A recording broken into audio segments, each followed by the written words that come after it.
yathā kurvanti bhārata kuryād vidvāns tathāsaktaś cikīrṣur loka-saṅgraham saktāḥ karmaṇy vidvāṁso yathā kurvanti bhārata kuryāt vidvāṁs tathāsaktaś cikīrṣur loka-saṅgraham saktāḥ karmaṇy vidvāṁso yathā kurvanti bhārata kuryāt vidvāṁs tathāsaktaś cikīrṣur loka-saṅgraham.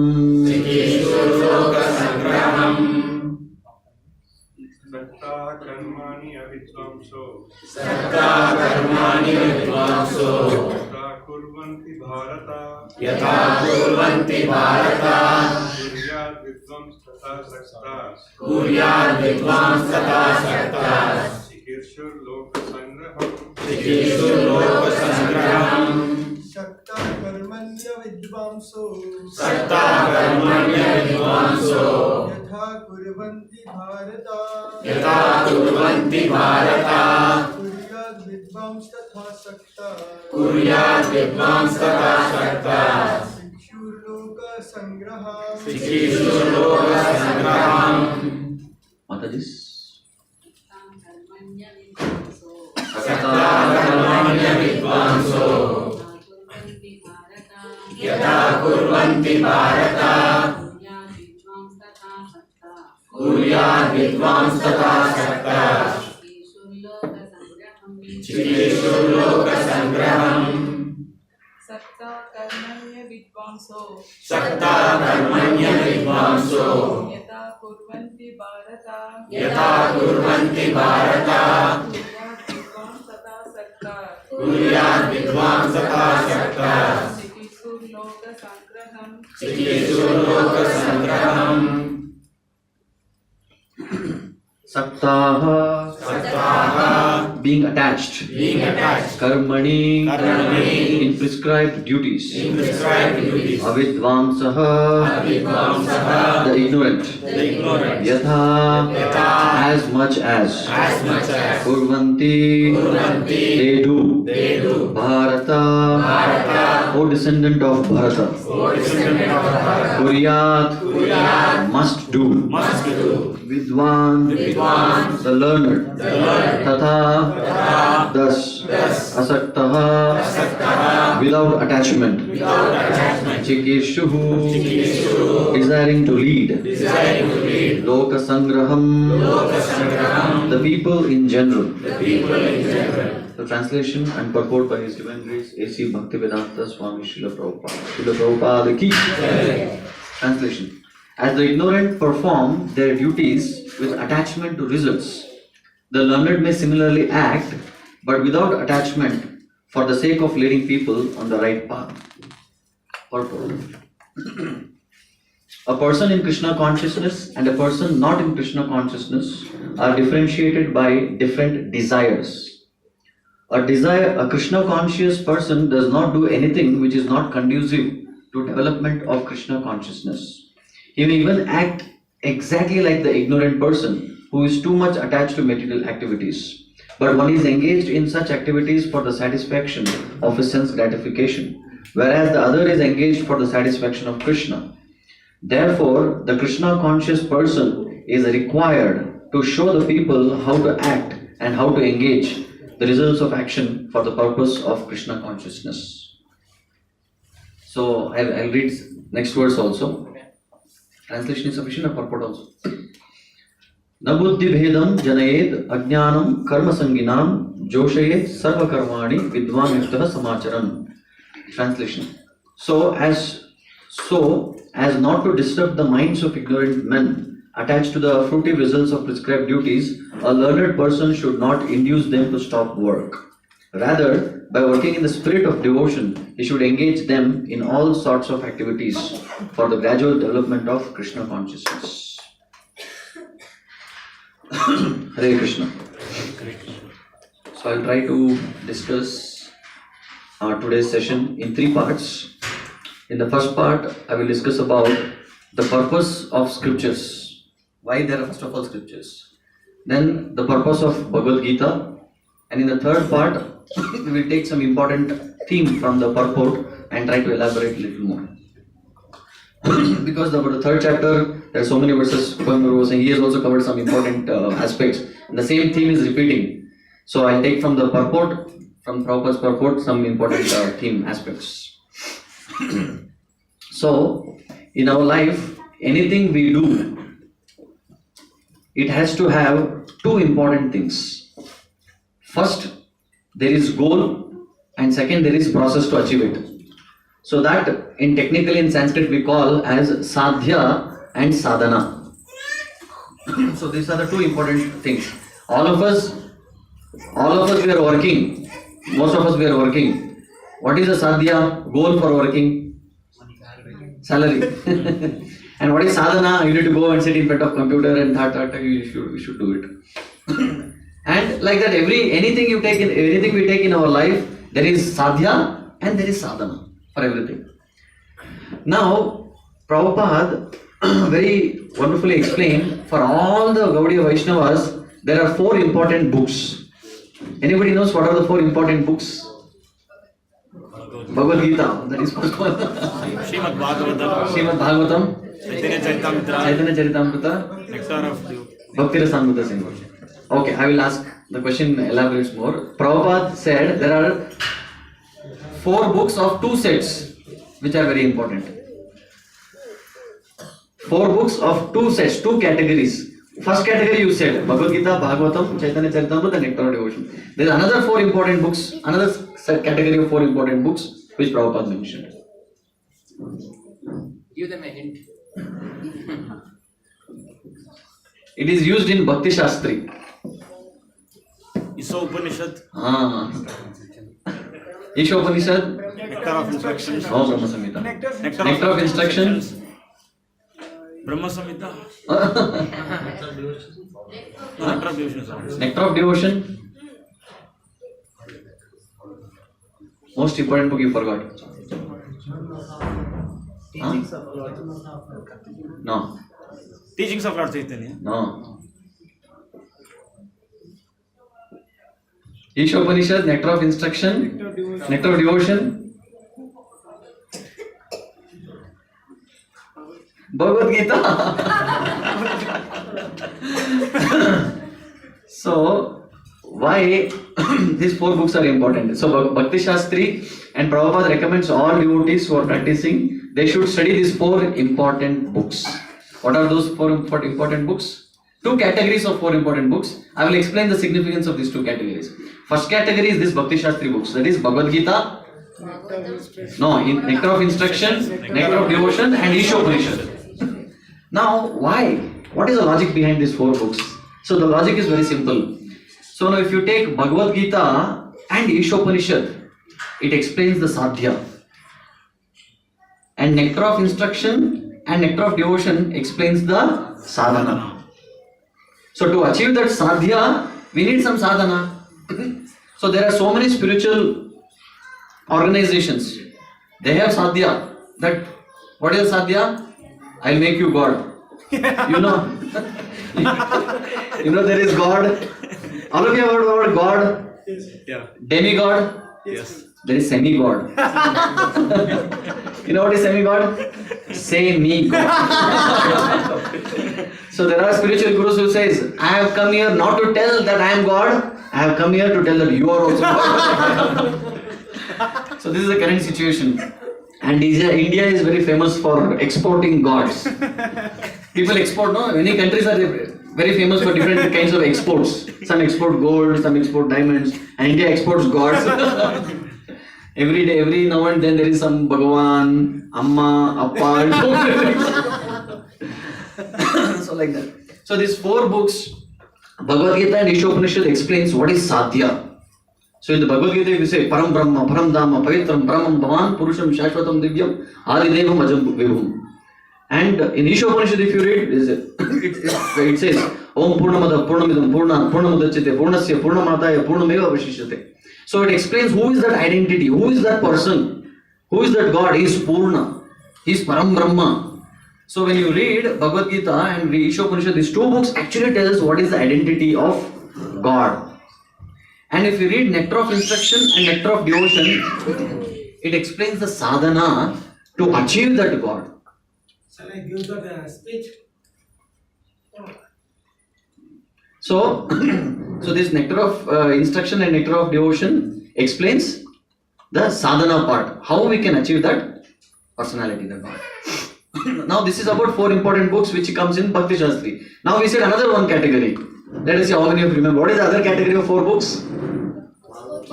Bhagavad Gita, Bhagavatam, Chaitanya Charitamrita, Nectar of Devotion. and Nectar of Devotion. So here, what is the importance of these 4 books? Again, Bhagavad Gita and Nectar of Devotion is repeated. So other 2 important books, what is the importance? Because now from Bhagavad Gita we understand identity of God, and from Nectar of Instruction and Nectar of Devotion we understand the sadhana, how to achieve. Now, yes, we know the sadhana, but we need somebody who is example. Has somebody done it? Like we say generally, as spiritualists we should get up early in the morning and chant. Now, some people they have never got up early in the morning. One time one Vaishnava scholar I was discussing, he was telling, one person came to him and he said, you know what? He said, he is a scholar and for him he is saying something astonishing. And I said, yeah, tell me what you want to say. I saw sun was looking very red in the morning. That means first time we saw sun rising. Sun actually was looking like orange color. I have never seen in life. And for him it is information. So we need somebody who is already doing it or who has already done it. So that is why Bhagavatam, what is Bhagavatam? Bhagavatam is nothing but the glories of devotees, Kṛṣṇa and devotees. So if you read Bhagavatam, what do you understand? That yes, I should also become a pure devotee, like Prahlad Maharaj, Dhruva Maharaj, Parikshit Maharaj, Shukadeva Goswami. So that is what the inspiration we derive from Srimad Bhagavatam. Now, right? Yes. Now we know we need to become like every parents want their son to be a Prahlad Maharaj. He may end up becoming Hiranyakashipu, that is a different aspect. But everybody wants Prahlad, Dhruva, and everybody wants to show that yes, my son. Many times we have seen some parents, newly born kid, some 1.5 years, 2 years, just start speaking something. Papa, he says, and they say, brings some senior devotee, some Maharaj comes. I have seen Maharaj, my child. He starts speaking Maharaj. You really what he says? Beta bolo. Then he says Papa. He says Prabhupada, and he says Papa. So there is some satisfaction. Beta is something he's doing. So when we hear the stories from Bhagavatam, yes, very inspiring. Yes, such a wonderful Prahlad Maharaj, amazing Dhruva Maharaj. What kind of pure devotees they are. But how many of us wants to become like Prahlad Maharaj? And do you feel it is practical? It is very difficult, right? Why? Because it happened in Satya Yuga, Treta Yuga, Dwapara Yuga, these devotees. Very difficult. So one time one boy, I was asking him, because sometimes we meet devotees. When we meet devotees or somebody, what should we discuss? What generally we say? How are you? Fine. Actually, we are not fine. We are used to saying fine. So then actually when we meet devotees, what should we discuss? We need to associate with devotees, no. What is the meaning of association? Let us see who would like to answer. When you associate, what happens? What is association? Discuss about Kṛṣṇa. Discuss about Kṛṣṇa? Exchange of ideas.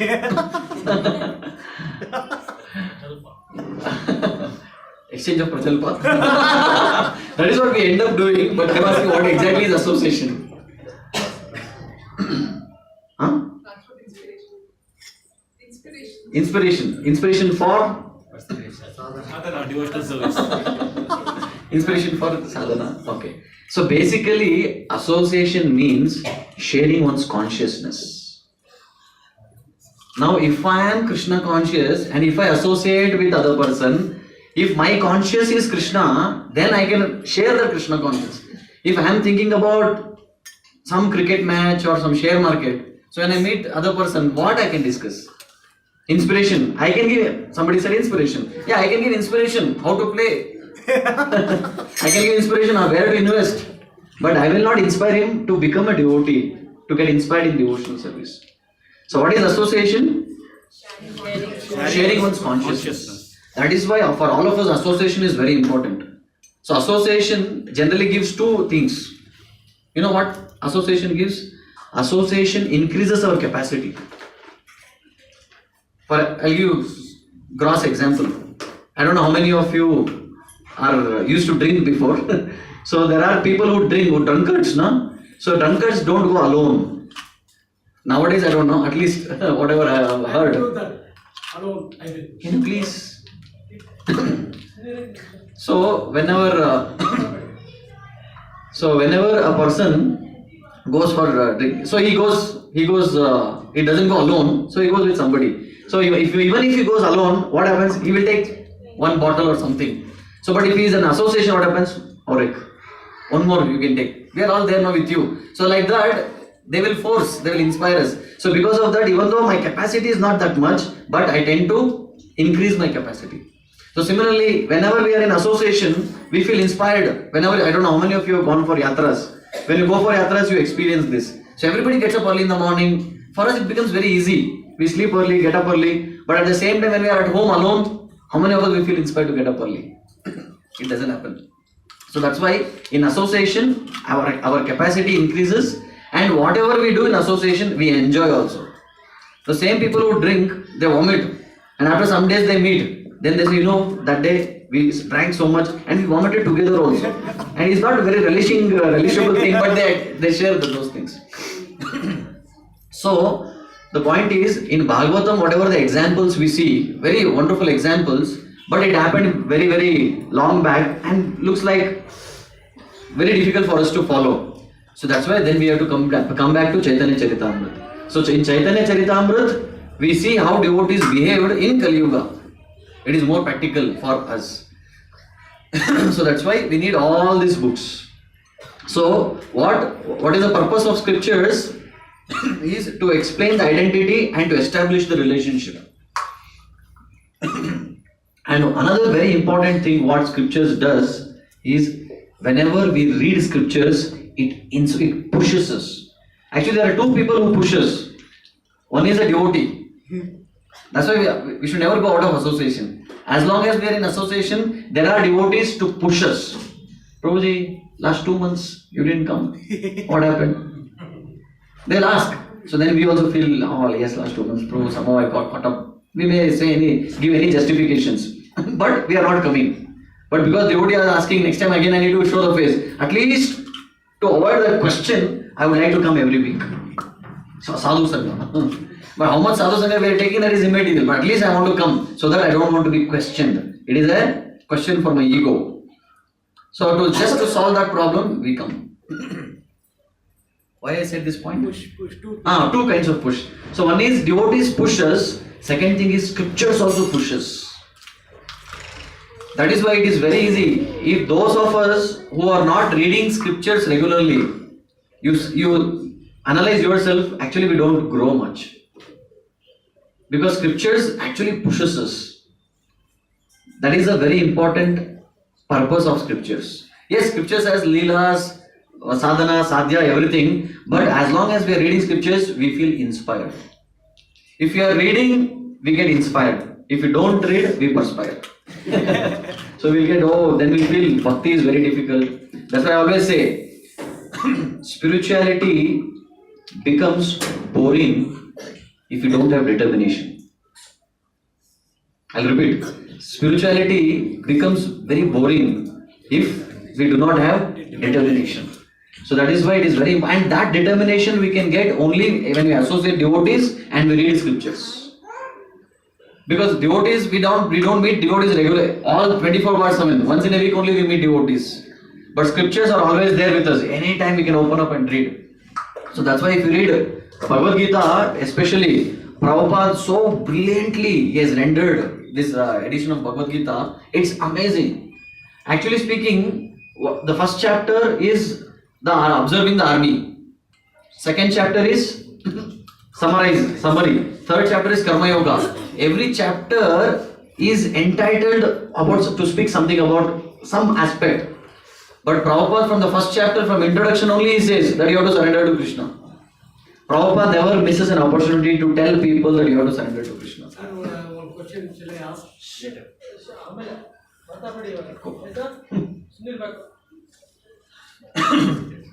So you can send him out if he is.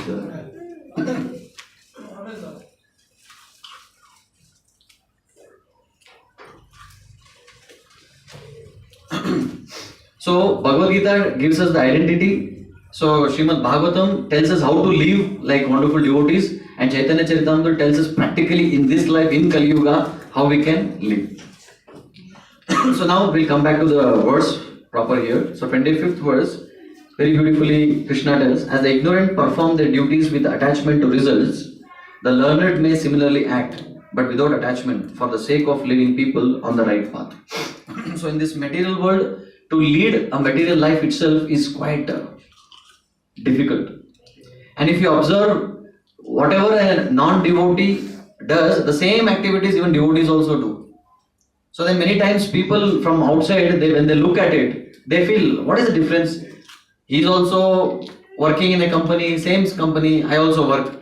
And he's also married, he also has kids, he's sending his kids to school, and he's earning, and he's also asking his boss, sir, hike, nahi mila, and he's fighting for the hike. I'm also waiting. So what is the great difference? So these things come.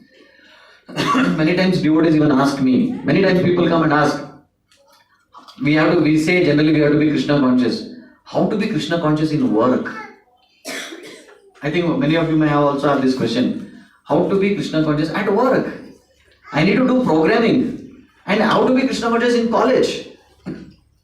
So many times in our base, we have a base youth hostel where devotees are trained to get up early in the morning. So they get up early in the morning and they chant. Many times while chanting, what happens? All of you know about it. Many times when we chant, we doze also. And when we are chanting in the group, there is an advantage. Somebody will wake up, Prabhuji, then you get up. Hare Kṛṣṇa, Hare Kṛṣṇa, Kṛṣṇa Kṛṣṇa. Again, after some time, we doze. Again, somebody will wake up, again say Hare Kṛṣṇa. So this is our trend. When you are chanting with devotees, this is what happens. So this devotee is a first year boy, so he went to college, and devotees had trained him.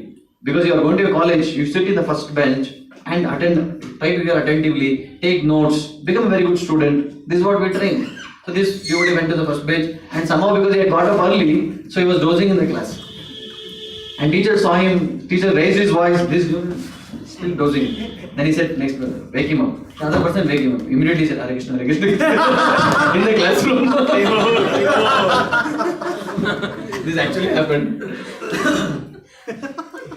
So devotee generally students ask how to be Kṛṣṇa conscious in college, and adults there how to be Kṛṣṇa conscious in the office work. So it's very simple. This is what we can learn from Bhagavad Gita. This especially this verse. Now when we are working, how we should work, how to be Kṛṣṇa conscious means what? Change the screensaver. Just behind the laptop or a PC. So make a nice altar. Radha Madhav, Jagannath, Baldev, Subhadra, Panchadev, Narsimhadev, Guru Parampara. Anything we missed today. All these things we have to keep in the office. What do you call? Cubicle. Flowers. Which flower to use in the office? Agarbatti. Before manager comes to Mangalarati, manager will come and do Mangalarati for you. So how to be Kṛṣṇa conscious at work? So you should carry photos, keep everything, entire altar set up. No. If it is possible, wonderful. Many devotees have seen devotees, their screensaver is Kṛṣṇa's photo, some Leela, and photos on the cubicle also on the board. They stick some photos. That's wonderful, if possible. This is all external. But most important thing is you need to work properly. When we are working, we should be perfect in our work. When somebody is a student, he should do his duty of student perfectly. When somebody is that is what our role, because we are living in this material world, we have material role. We need to play that role perfectly. If you are a husband, you should be a perfect husband. If you are a wife, you should be a perfect wife. If you are a father, play the role of father perfectly. When we do this activity so nicely, then others get inspired. Then they themselves will come to the office, your cubicle. They say, you are so perfect in your work. You are so nice in your work. How it is possible? What makes you to do this? Then we can say that I chant Hare Krishna. So this is, so it is not that only I get hike. That should not be the sadhya. Sadhya is in at work. What is the sadhya? I should work very nicely. I should present myself, set a very good example. That's why I always say, what is the best gift you can give to others? Set an example. Yeah. Telling people in Bhagavad Gita that there's so many things. The best gift if you want to give to anybody, and that best gift will be an example. As I said, example means we play so many roles. We play a role as company employee or employer or a businessman, a husband, wife, children, brother, sister, so many roles. How we can do justice? Now what is happening many times? We don't do our duty as a wife and husband properly or an employee properly, and we say, oh, I want to chant Hare Krishna. And what is happening? Because we are not performing very well at the office, manager comes, because you chant Hare Krishna, you are not able to work properly. You stop chanting. They say, it makes sense also when they say that. So that is why it is very important that before we tell that I am a devotee, we should also set a very good example. Try our best. We should try our best to perform our duties very nicely. That is what Kṛṣṇa here also is saying. Why? Because at least others, when they see, then they understand. These people are not ordinary. We should develop. If skills are required, we should develop. Whatever we are doing, for that, if we have to develop some communication skills, some time management, these things we should learn so that we can perform well and set a good example. So that when we set a good example and then you speak, then we tell in our company, I want to give a talk on Bhagavad Gita. Then people say, this person, kuch hai, he is a man of substance. Whatever comes will be, at least we can hear. Yes, please go on. There alone. Now the problem is what? We are not performing properly. Right? We are not performing at least at par with others. And we are pushing our managers, give us height. And please give me opportunity, I want to give a talk also. Now what is the topic? Secret of success. Who would want to come and attend and hear all these things? So that is why we have to set a good example in all the roles whatever we play. Then what happens? It is not only just setting example for others, even then we can chant Hare Krishna very nicely. If I am doing my duty as a husband very nicely, my wife is peaceful at home, then when I get up in the morning, my mind is peaceful so that I can chant Hare Krishna. When I work very nicely, my boss has no problem, all colleagues have no problem, so that when I come home there is no tension, then I get up early in the morning, I can chant Hare Krishna. So beautiful, right? Yeah. So many times, when I came to Kṛṣṇa, many devotees used to tell me, chant very nicely so that you can do your studies very nicely. I was a student at that time. You can do your studies very nicely. But when I grew up, I understood the opposite.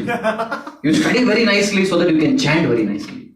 You work very nicely so that you can chant very nicely. You take care of your wife, husband, serve them very nicely, take care of children very nicely, so that we can chant very nicely. We can become wonderful, nice devotees. So that makes more sense. So here, from the purport, I would like to focus on one point. So here Prabhupada says, a Kṛṣṇa conscious person does not do anything which is not conducive to development of Kṛṣṇa consciousness. So this is actually, the scripture says, anukulesya sankalpa pratikulasya varjanam. Whatever is favorable for our bhakti, we accept, and whatever is unfavorable, we reject. So now, all of you like stories? Now I'll tell you 5 stories. We have time till what time? Stories we have time. Okay. 6:15, huh? Now it is 5:53. Okay. Till 6:15, in that 5 stories, whatever I can tell, 1 or 2 stories, whatever is possible. Or quickly, fast track. So the first story, because my story, all these 5 stories are based on this concept. Anukulesya sankalpa, pratikulasya varjanam. So the first story is about Hiranyakashipu and his good wife. What is the name of the wife? Kayadu. So, Hiranyakashipu, he wanted to go and do tapasya. How many years of tapasya? So, scripture says, some scripture says 10,000 years and some says 60,000 years of tapasya. So, Hiranyakashipu, he wanted to go out at that time, because of lack of time, I'm cutting the story short. So, Kayadu just becomes pregnant. She just conceives, and at that time, Hiranyakashipu decides, I want to go for tapasya. And Kayadu says, please take care, do something for I'm now pregnant. She says, nothing doing. I want to go do tapasya. And what is the sadhya? To kill Vishnu. Because Vishnu killed his brother, Hiranyaksha. So he wanted to tit for tat. For to whom? To Vishnu. So now I will go and do tapasya, get power and directly launch my fight against Vishnu. And finish him, and then I'll come and take care of the baby. Don't worry. And he goes for tapasya. This is Hiranyakashipu is gone. Now Kayadu is at home. Now Kayadu is pregnant. Now the message goes to all the devatas that Hiranyakashipu is doing severe tapasya. And these demons, whenever they do tapasya, first they directly go and shake the chair of Indra. So Indra was bewildered. What about my chair? So then Indra said, So then Indra decides, Hiranyakashipu will take care later. First, his son who is there inside the Kayadu's womb, first I will kill him. Because if father is so dangerous, son will be more dangerous. So from lion gives birth to not cat. So Hiranyakashipu junior Hiranyakashipu will come, so better finish him. So Narad Muni comes to kill, Indra comes to kill. So Indra takes up the sword and about to kill.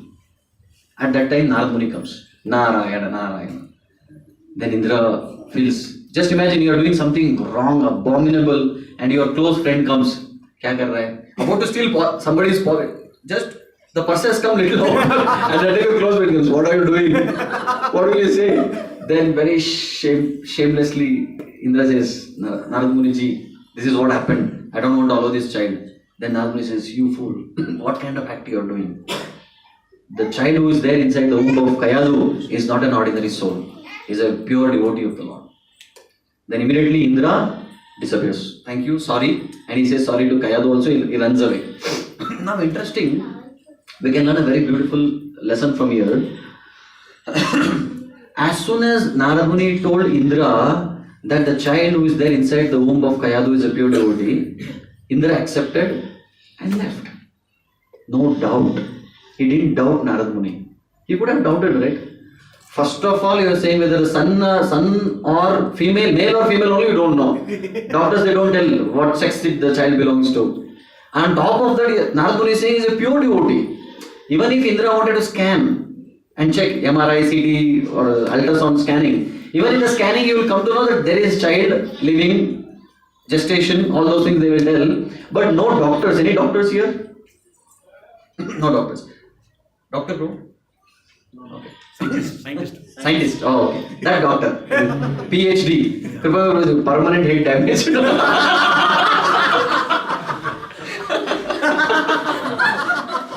Sorry, bro. Because we study so much in the PhD. I was also thinking to do PhD. After this definition, I am really thinking.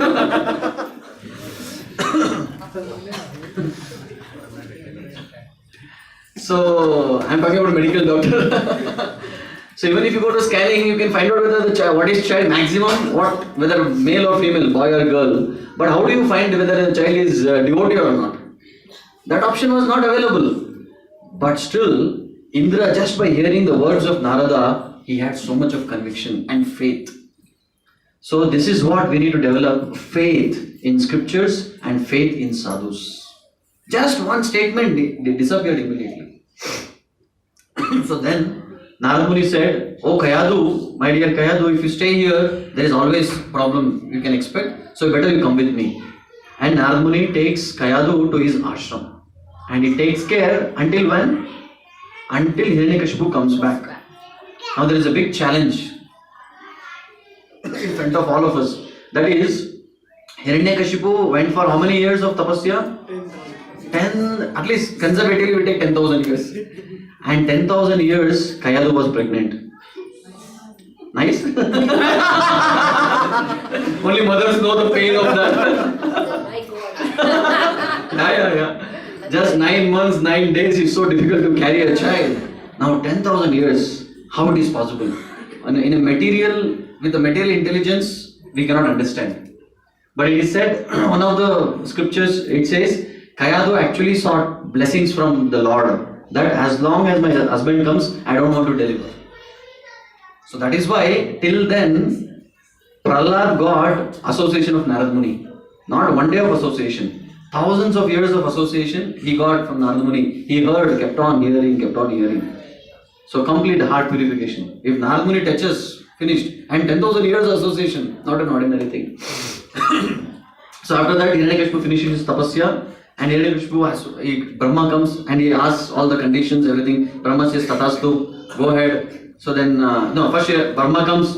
Hiranyakashipu is almost, his body was eaten by all the insects, worms. His only bones were alive. It is said in Treta Yuga, the prana vayu was there in the bones. So because of the bones he could live.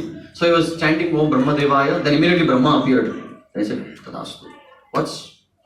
What do you want? Then Hiranyakashipu first he said, I want deathlessness. I don't want to die. And Brahma said, wrong number. I myself have to die after 100 years. Please ask me some other thing. So then he said conditions, all the conditions he put. Brahma said tathāsaktaḥ. And immediately he got back, he became a smart fellow with a muscular body. Then immediately took Gada and started going towards Vaikuntha to direct kill Vishnu. Again Narad Muni comes, he says Narayana. Then Hiranyakashipu says, don't take his name Narayan, I will kill you to death. Narad Muni says, what happened Hiranyakashipu? Now I have got tapasya, Bala, the result of tapasya, now I am powerful, nobody can. No human being, devata, nothing can kill me. That means what? I am Amara. So Narad Muni says, wow, very nice. So what is your next plan, agenda? Agenda is killing Vishnu. Would you like to come and see how I am going to do? And Narad Muni says, wait, do you know what? What? Your wife Kayadu has given birth to a child. Then immediately, really? I want to see. Please come. So then immediately, Narad Muni takes Hiranyakashipu to his ashram. Another important lesson. Even though you may be whatever kind of demon, when you hear about your child, you have to melt. That's what one Bhakti-Rasamrita Maharaj was saying. He is a very sweet, very senior devotee, very sweet speaker. One day he was in his lecture, he was saying, the father goes to office in the morning and whole day of struggling, programming, this, meetings, that, and by the time night, he comes home tired and no life only, and he just comes, press the calling bell, from inside comes Papa. Then all his tension, anxiety, stress, everything is removed. Then immediately takes the child and spends some time with the child. So this is called Putra Vyamoha. So this Putra Vyamoha is always there, even for demons like Hiranyakashipu's caliber. So as soon as he heard the son, so immediately he comes and goes to ashram and sees the baby, and he asks Narad Muni, you only please name. And Narad Muni names, actually gives the name Prahlad. Namakarana is done, everything is done. So then he goes, so then immediately, then he takes control of all the devatas, then he is the Chakravarti Samrat for the entire creation. Now, Prahlad, he slowly is growing up. And he reaches 5 years. At that time he goes to school. All of you know the story. He goes to school and Kayadu says, many days are over, I want to see my son. So they call Shanda Maraka. So they both come, bring the son. So then son comes. So then Hiranyakashipu asks Prahlad, what did you learn? And what Prahlad says? Shravanam, Kirtanam, Vishnu Smaranam, Padasevanam, Archanam, Vandanam, Dasyam, Sakyam, Atma Nivedanam. So he says, Vishnu, Narayan is the Supreme Personality of Godhead, and to perfect, that is, Sadhya is Narayan, and Sadhana is Shravanam, Kirtanam, Vishnu Smaranam, Sadhana also it is. And he says, rascal, who taught you all these things? And he tries to kill in every possible way, but nothing happens. He puts Prahlad in fire doesn't burn. He puts Prahlad amidst poisonous snakes, nothing happens. He throws from the cliff, nothing happens. And Hiranyakashipu gets tired. And finally, we know what happened. Narasimha Dev comes. Another very important lesson from this story is Hiranyakashipu did tapasya for 10,000 years to become the supreme person, and he did become supreme person because whatever he wanted did happen. But how many years? Only 5 years. Anybody who knows little mathematics can understand 10,000 years of tapasya, and what is the result? Only for 5 years. Such insignificant. This material world, the pleasure is like that. In material world, we run after pleasure and we work so much for the pleasure. At the end of the day, we have to eat only 2 chapatis, sabji, and without sugar. Now, so many people, they are earning big money. Whenever they come, sugarless. Sugar free. One day I went with an office meeting. So one elderly person, manager, he was earning big money. Amongst all of us, he was earning. So we ordered some juice. Then he ordered to the waiter, "What do you want, sir?" He said, "Orange juice without ice, without sugar." Sir, without orange also we'll get.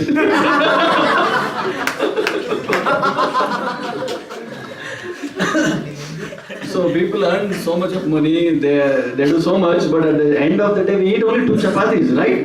And we need some small place to live, but we complicate our life so much that we can't even come out of that web. I call it as www.com. What is www? World Wide Web. Right? We are caught up in this web so much. He works in web technology, so he's able to connect it more. So this world, this www, what exactly is this www? It is actually the want.com. I call it want.com. So what we want? We want 3 things: wealth, wine, woman.com. Again www. Even in Kannada they say hennu, honnu, mannu. Even in Tamil, pan, pen, pon, something like that. You take any language, so this is what everybody after. They're after this. So they want. What they want? Wealth, wine, women. So to do that, what they have to do? Again www.com. There is work.com. And when you work, what happens? Worry.com. No time for family, no time for relaxing, nothing, no time. So stress, all these problems. Worry.com. And finally, when we get worry, what happens? Weep.com. Again we weep. So then what is the solution? Solution is also www.com. So what is the solution? Worship without worry.com. So when we worship the Lord and when we get connected to the Lord, then all this, we can come out of all this worry. So coming back to the story of Prahlad. So Hiranyakashipu did tapasya for 10,000 years, enjoyed only for insignificant 5 years. So there was no use at all. So in this Prahlad story, what happened? Even though Prahlad respected the father, but he rejected the father. So this is what Prabhupada writes in the Purport. Anukulasya sankalpa, pratikulasya varjana. Because Hiranyakashipu, even though he was father, but he was against his Kṛṣṇa consciousness. Because of that, he rejected his own father. Now the next stories, I will take it a little fast forward. So next story is from Ramayana. So this is a story about, all of you know Ramayana. I will not go in detail, I just try to zoom in whatever I want to speak. Now Ram has been cursed by Kaikeyi. Manthara poisoned Kaikeyi, and Kaikeyi requested the 2 boons from Dasharath, and Dasharath helplessly could not say anything, and finally Ram volunteered that I want to keep up the promise of my father, so I want to go, I will leave. So then what happens? Kaikeyi becomes so hard-hearted, finally she wanted Ram, Sita, Lakshman, they leave the Ayodhya and they go to forest for Vanavas. And the entire Ayodhya has become actually forest. Because where Ram is not there, how can you call that place as Ayodhya? So when Ram wanted to go, all the Ayodhya Vasis actually came and said this practically. They said, "Oh Ram, Mother Kaikeyi want you to go to Ayodhya, right? No problem. We all will come with you to Ayodhya. We all will come with you to forest. So we will make forest as Ayodhya and Ayodhya as forest. What's wrong? Where Ram is there, there has to be Ayodhya. So we are there with you, Ram." And Ram says, "None of you are going to come." Rejected. He rejects everyone. And the entire Ayodhya Vasis, even except Manthara and Kaikeyi, everyone are miserable without the presence of Lord Ram. But everybody were crying. You know, the situation Valmiki explains so beautifully that all the animals, they started fasting. All the elephants stopped eating. The cows, they were not giving milk to their own calves. They stopped giving. And forget about cows giving. Even the calves were not coming and trying to drink milk because with the separation of Lord Ram. And mothers who just delivered the children, they were not interested to feed the babies. And the babies were not interested to drink the milk from mothers. Husbands were not ready to take care of wives. Wives were not interested to serve husbands. The entire situation was completely topsy-turvy. I'll tell you one if you permit 5 minutes extra, one beautiful story. Valmiki very nicely describes this story. What happens? All of you know, when a boy and girl, when they get married, after the marriage, what is the most important thing they are looking forward is to beget a child. And many times, it is not easy that immediately somebody can deliver a child. Right? For some people, immediately within 1 year, they get a child. For some people, 2 years, 3 years, some people even many years, they don't get. All because of our karma, pala, everything. There was one couple who were very at the outskirts of Ayodhya, but quite inside the Ayodhya, at the end of Ayodhya. So this couple have been married for many years. After 15-16 years, they actually got a child, son.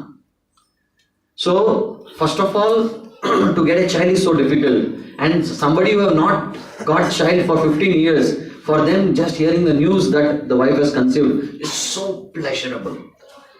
So after 15 years of great struggle and tapasya and prayers, finally they got the child that day. And they delivered the child, they took the child and they were caressing. They were loving the child, kissing the child. Actually they were relishing the parenthood. At that time, one of the friend of this couple, they come and tell, "Do you know what happened? What happened? Lord Ram has been banished from Ayodhya." So then mother takes the child and says, "What kind of child is this? This is Anishta." The mother says, because the child is born at the time when Ram has been exiled, this shows that this child is not positive, negative child. I don't want this child. The wife drops the child. So the point here is not that the wife is hard-hearted, but the love for Lord Ram. So this was the situation. So in this situation, now Ram is gone. Now the entire Ayodhya is under not a good situation, and now the message has been sent to Bharata to come back and take over the Ayodhya. And Bharata comes after many years. I want to meet Bhaiya, Lord Ram, and father, and he comes. Whenever king or princess, when they go out, when they come back, people go out to escort them, to welcome them. And he sees, and just when he was coming back, he sees so many negative omens, apashakunas. And finally he enters Ayodhya. And when he enters Ayodhya also, nobody is there to welcome him. Father is not there, Ram is not there. Ram was the first person who would come, always, to welcome him. Ram is not there. And he was quite bewildered, what has happened? And as soon as he was entering, he saw so many ministers, soldiers, and whoever saw Bharat's face, they would turn like this. And it was like slapping on Bharat's direct slap. And Bharat is saying, "I love all of you so much. Nobody is interested to talk to me. What I have done?" And he was completely disgusted. Then he goes, nobody is there to talk to him. And he goes to Kausalya.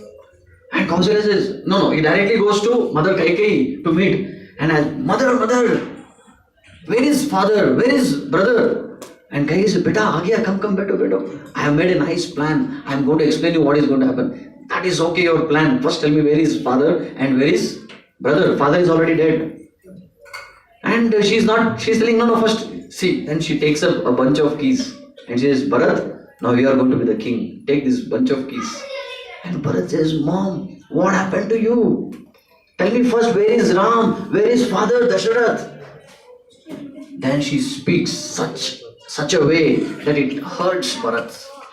And Kaikeyi says, Bharat, all of us one day we have to go to a place, and for that place your father has already gone. And so casually she speaks. Bharat says, Mom, mother, what are you saying? Where is Ram? Then she explains the story. I actually planned all these things for your pleasure. And Bharat immediately says, hell with your love. And you know what Bharat says? Bharat says, my dear Kaikeyi, I don't think I am born to you. I have not taken birth in your womb. If I had taken birth in your womb, then I should be against Ram. But my whole life, entire life is meant for Lord Ram's love. So I am a great devotee of Lord Ram. This proves that you cannot be my mother. This day I reject you as my mother. Anukulisya sankalpa, pratikulisya vachanam.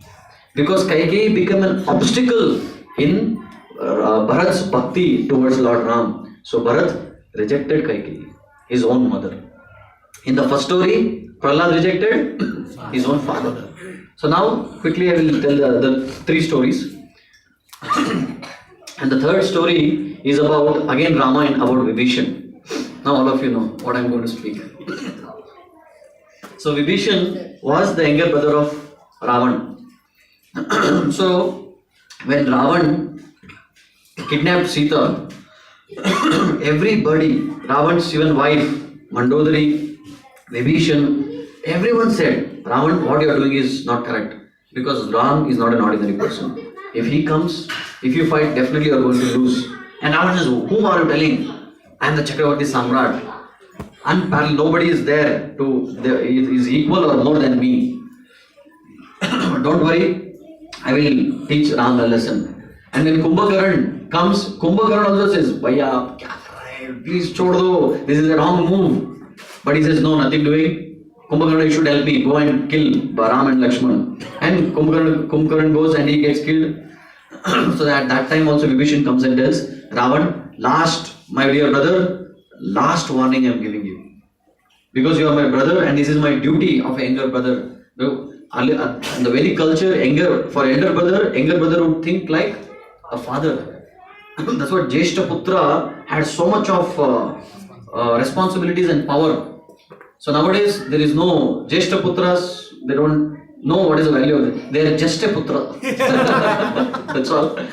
So Ram, because he was a Jeshta Putra, and here Ravan was a Jeshta Putra, so the younger brother Vibhishan respected Ravan like a father. He said, oh my dear brother, please don't do this act.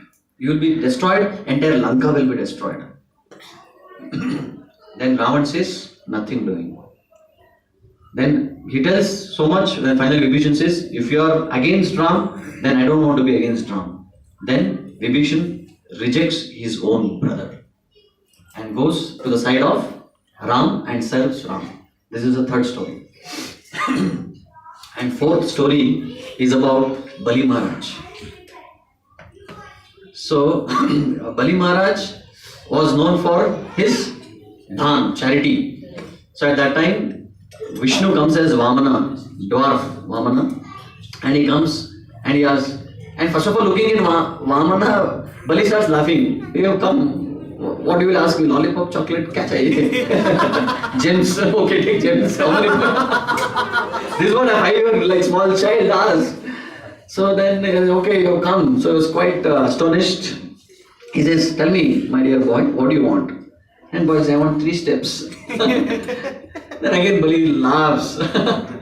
He says, you want 3, ask something, you have come to whom? Just imagine you meet a Narendra Modi, Prime Minister, he can give anything.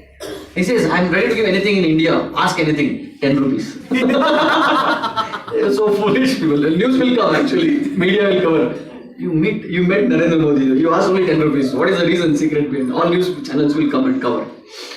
So everybody laughs at it. But There, if you read the section of Vamandev, Bhagavatam, beautiful lessons. So Vamandev preaches, if I am not satisfied with what I have, even if you give me the entire world, I will not be satisfied. So I will be satisfied with 3 steps. If you are interested, give me 3 steps. Otherwise, I am not interested. I don't take anything. Then say, don't say like that. I will give you. At that time, Shukracharya comes and tells in the ears of Bali Maharaj, Bali, don't make the mistake. He is not an ordinary person. He is Sakshat Vishnu himself. So don't give him anything. Then Bali says, no, I have already promised.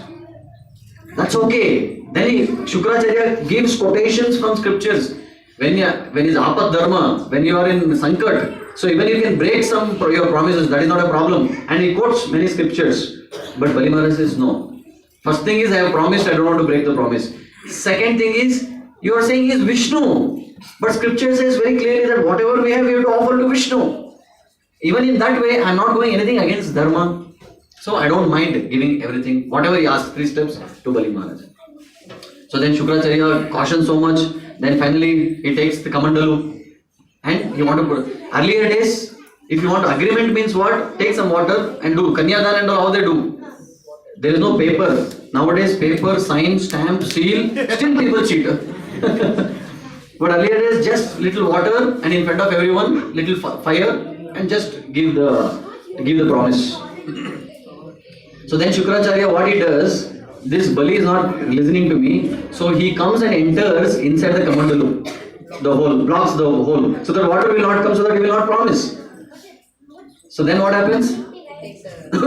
Yeah, Vamandev takes one darba, one grass, and he pushes inside, so that one pokes the eyes and one eye actually. That's what Shukracharya had, only one eye. Even in material world, if somebody has only one eye, we say Shukracharya came. It has become a tradition in our culture. Shukracharya. So finally, Bali Maharaj rejects his own guru because he was against Vishnu. This is the 4th story. So now, last 5th story. This is about the Bhagavatam 10th canto. This is about the gopis. So all the gopis in Vrindavan. So gopis, they gave up everything to reach to Kṛṣṇa. What gopis did not give up? They gave up everything. But at the Rasa Purnima, when Kṛṣṇa played the 5th note in his flute, that music actually caught everyone's attention, and all the gopis, they left, however they were, they left everything and just came running towards Kṛṣṇa.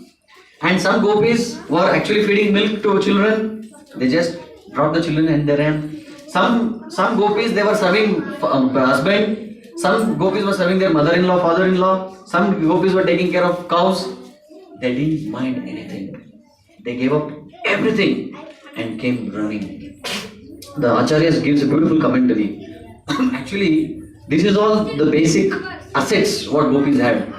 But more than anything, for a woman, what is most important? Chastity. So, that maryada, so they gave up that also. Because they knew, in the middle of the night, if somebody is going, the lady is left home and going somewhere means, that shame also they have to give up. So finally for women, whatever happens, finally what is there? That shame.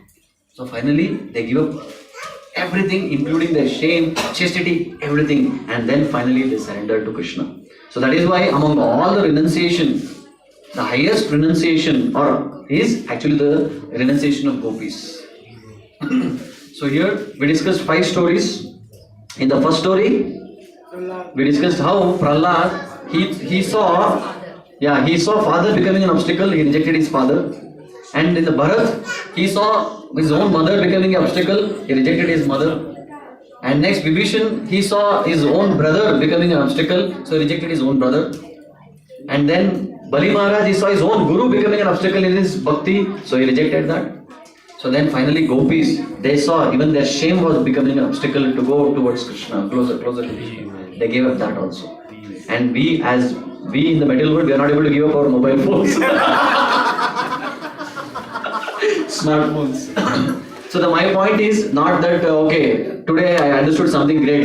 Today I will go home, I will give up my father. But he says against me. Somebody will mother. So somebody will come and ask, who told that Prabhuji was in the whole class? Take his number and don't come to my house. So here Prabhupada has given us a very practical method where they all were great, exalted, wonderful personalities who could do that. What we all can do is we all can pray to Kṛṣṇa, pray to Prabhupada that yes, I am practicing, I am trying to become devotee. I want all my family members, my friends, every whole world in fact. But that is what Prahlad was praying. So we want our husband, wife, children, parents, everyone to become devotees. And so Kṛṣṇa, please help them, please change their mind, please change their heart. That is what we can pray. So that prayers definitely will help. And we need to wait. So for Prahlad also he waited for all the problems. It is not that, okay, I am not able to chant. So immediately he didn't reject. He waited for a long time. So similarly, all of us, we should wait and pray to Lord. And the potency in Kali Yuga about in the holy name is much, much powerful. What we cannot achieve, the holy name can achieve. And even prasadam can also achieve. So we can feed prasadam, make them hear